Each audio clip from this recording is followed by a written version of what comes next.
we got to late summer, early fall, we were kind of tripping all over our shoelaces. And the 11 was too. And that's when Kawicki became a player in this thing. But I say we were tripping all over our shoelaces. You know, we weren't running like we needed to run.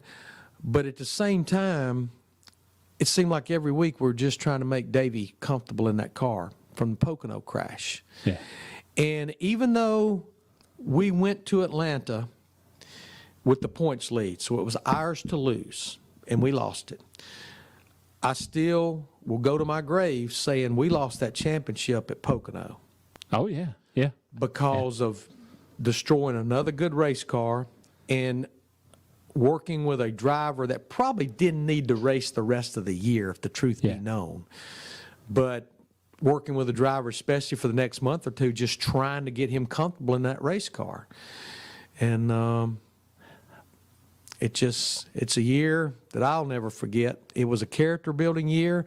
I mean, again, the highs and the lows, if you graphed it's a graph that would probably make you dizzy between the ups and the downs throughout the entire season. Tell me about Pocono. What do you remember about that accident? Yeah. We had a really good car, and we had dominated a lot of that race.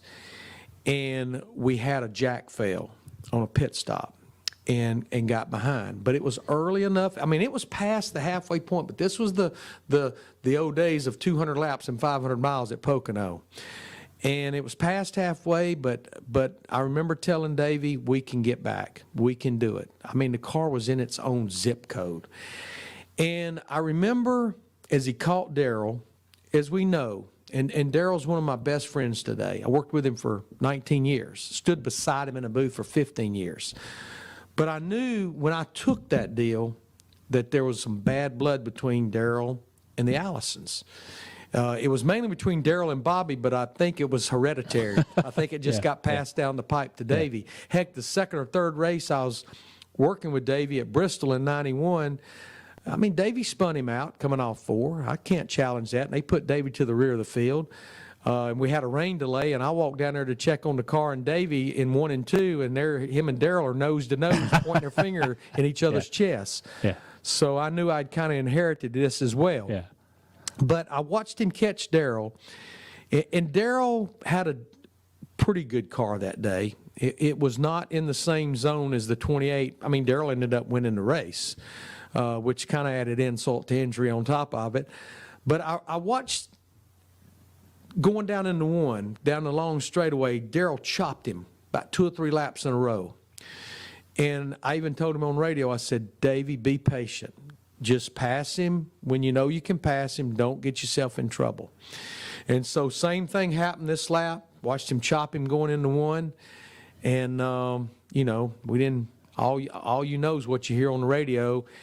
And I saw the caution flag waving, and I knew we had to be somewhere probably on the backside.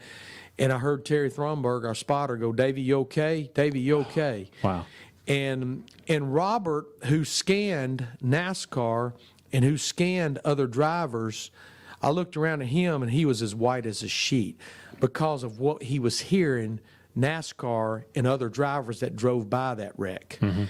And, you know, we knew once we got to the infield care center and they had airlifted him that it didn't appear there were any life-threatening injuries, but that he was hurt. And we got all our stuff loaded up, and again, I remember driving out. We used to go backwards down the front straightaway after the race to go out the gate between 2 and 3, and I remember looking over and seeing Darrell and that 17 bunch celebrating Victory Lane. It made me just want to stop the car and get out and go over there and just yank them out of Victory Lane. It's like, how in the hell can y'all celebrate? Yeah. But anyhow, we go to the hospital. And on the way to the hospital, Robert and I are, what are we going to do? What are we going to do? What do you think we need to do?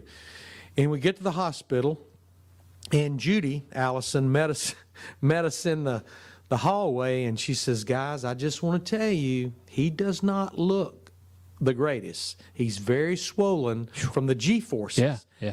And sure enough, we walked in that room, and the poor little guy, his ears looked like they were back around on the back side of his head. Yeah. His forehead looked like it was about that big just from the swelling. Yeah. But he looked at us, and he didn't say, hello, how are you? He looked at us and says, I'm going to kill that son of a bitch. I'm going to kill that son of a bitch dead.